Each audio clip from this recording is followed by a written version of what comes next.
घरी झाला तेव्हा आनंदाने रांगोळ्या काढल्या गेल्या, तोरणे लावली गेली, हत्तीवरनं साखर वाटली गेली व आमचे नाव जिजाऊ ठेवण्यात आले. आईच्या छत्रछायेत आम्ही 6 वर्ष शिकलो. शिवबाराचे आमचे धाकटे रत्न. अतिशय कठीण परिस्थितीला तोंड देऊन आम्ही शिवबा राजांना घडवले. अंगणातील तुळस, गोठ्यातील गाय आणि घरातील माय यांच्याकडे जर कोणी वाकण्याचे पाहत असेल तर त्याची गय करू नका, ही शिकवण आम्ही शिवबा राजांना दिली. कडकडा कडाडे बिजली, शत्रूंची लष्करे धिजली, मग कीर्ती रूपे उरली ती पराक्रमाची ज्योत मालवे. इथे झाशी वाली, इथे झाशी वाली, होय मी झाशीची राणी लक्ष्मीबाई, लक्ष्मीबाई गंगाधरराव नेवाळकर.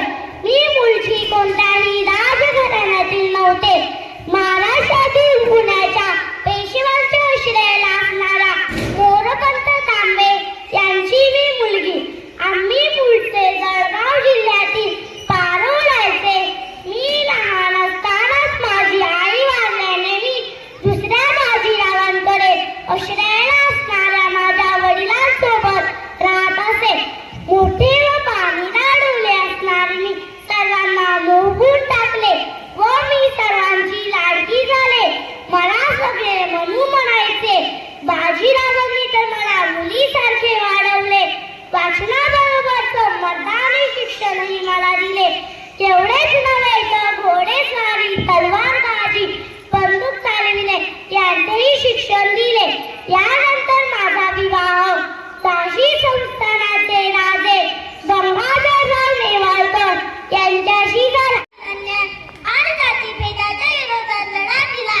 समाजातील अनेक लोक मनाची नेते माझ्यावर टीकास्वार करत, तरी मी थांबले नाही. कारण मला माहिती होतं की शिक्षणाशिवाय कोणताही अन्याय संपणार नाही. मी आणि माझे पती महात्मा ज्योतिराव फुले आम्ही दोघांनी मिळून मुलींची पहिली शाळा सुरू केली. तेव्हा लोक म्हणायचे मुलींना शिकवायचं नाही. मी ठरवलं माझ्या बहिणींना शिकवलं.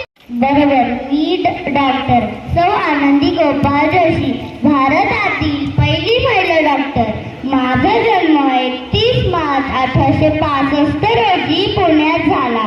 माझे बालपणीचे नाव यमुनाबाई.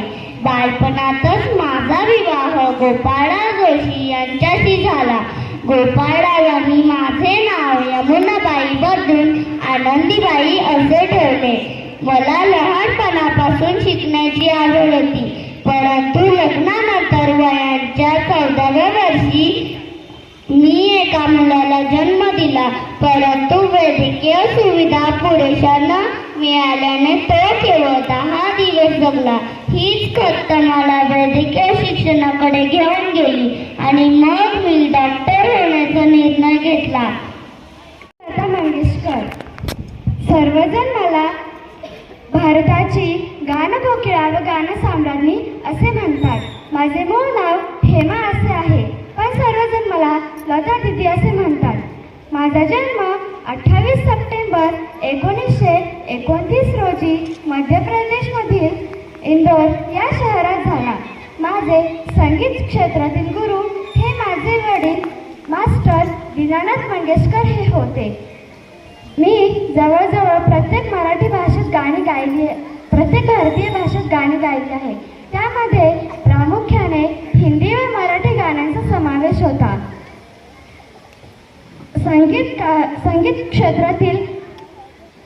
संगीत क्षेत्रातील अत्यंत कामगिरीमुळे मी सर्वांच्या मनात घर निर्माण केले होते. त्याप्रमाणे आदराने घेतले जाते त्यास सिंधुताई सत्कार. होय, हीच सिंधुताई सत्कार. मी प्रेमाला पोचल्या झालेल्या असंख्य निर्धारांना मायेच्या स्पर्शाने प्रेमाने अपलस केलेले आहे. मला लोक प्रेमाने माई म्हणतात. मी मूळची वर्धा जिल्ह्यातील पिंपरी मेघे या गावची. माझा जन्म 14 नोव्हेंबर 1947 रोजी अभिमन्यू साठे या बुराक्यांच्या घरी झाला. एक अवंचित मूल असलेले माझे नाव चिंदी ठेवण्यात आले. माझ्या वयाच्या 12व्या वर्षी माझे श्री हरी सपकाळ यांच्याशी विवाह करण्यात आला. त्यानंतर मला प्रचंड सासूरवास सहन करावा लागला. माहेरी व सासरी या दोन्ही बाजूचा मला आधारच नव्हता. पोट भरण्यासाठी मी स्टेशनवर भीक मागायची, तर स्मशानात चितेवरच्या निखाऱ्यावर पीठ घालून भाकरी भाजली व तशीच खाल्ली. 1949 रोजी पंजाबमधील अमृतसर येथे झाला. घरची परिस्थिती सर्वसाधारण होती, परंतु अभ्यासाबरोबरच टेनिस खेळण्याचाही छंद होता. 1993 मध्ये मी IIT मधून समाजशास्त्र या विषयात PhD केली.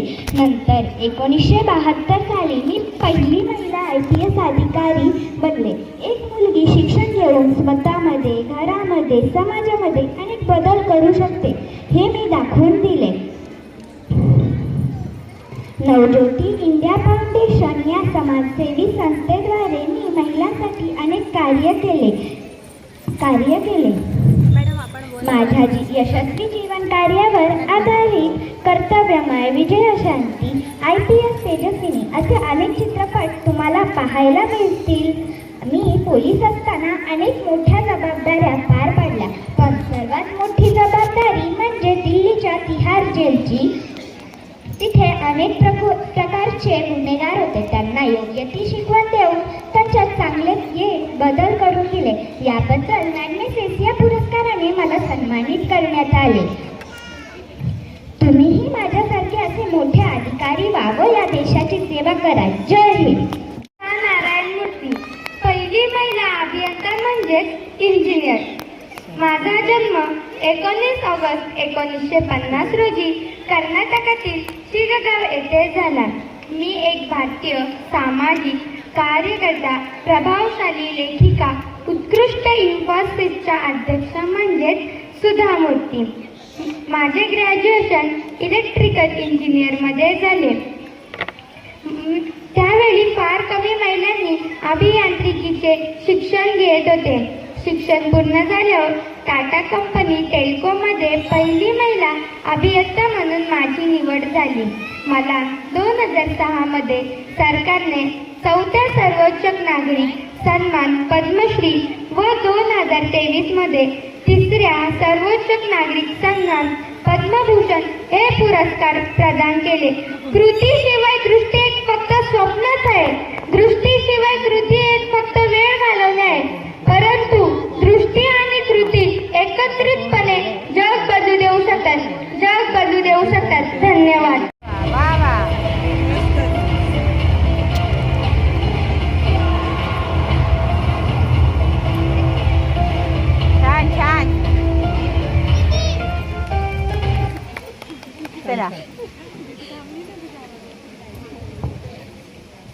Namaste everyone, I am PT Usha. My full name is Pilaulakandi Thekeparambil Usha. I was born on June 27, 1964 in Kerala. My nickname is Payoli Express and Golden Girl. I am the queen of Indian track and field. With my speed and dedication, I brought glory to India by earning thousands of medals. I won Padma Shri in 1985 and Arjuna Award in 1984. Thank you.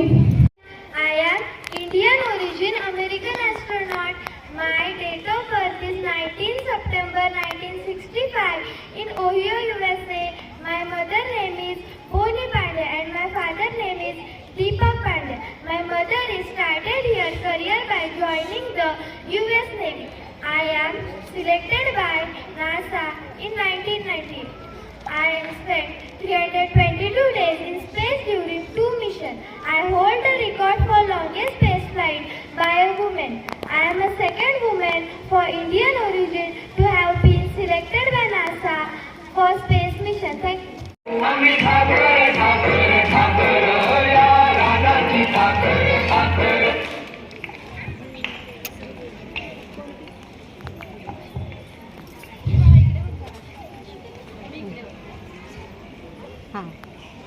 आई आई धनधान्य देई जोडते मनाची नाती अमुची माती अमुची माणस. नमस्कार मंडळी, मी हा एक शेतकरी, वैवट शेतकरी, उभ्या जगाचा पोशिंदा तो मी शेतकरी. आम्ही मोठ्या कष्टानं रानात उन्हातानात घाम गळून हा भाजीपाला पिकवतो आणि तुम्ही मातून कसेही वागता. या कांद्याचा जरा जरी भाव वाढला की लगेच टीव्हीला बातम्या. काय तर म्हणे त्या कांद्याने डोळ्यात पाणी आणलं, सर्वांचा बजेट कोसळला. मला सांगा, पेट्रोल डिझेलच्या किमती एवढ्या रोज भरमसाठ वाढतात, तेव्हा कुठं जातो तुमचा बजेट? तेव्हा कुठं काय म्हणता का नाही? शेतकरी हाय तर आपण सर्व हाय. शेतकरी उभ्या जगात कष्ट करतोय, कर्जबाजारी होऊन रानातलं पीक कमवतोय. त्याची तुमच्या मनाला थोडी तरी जाण असू द्या. धन्यवाद. ठाकर या रानाची पाखर, आम्ही ठाकर ठाकर ठाकर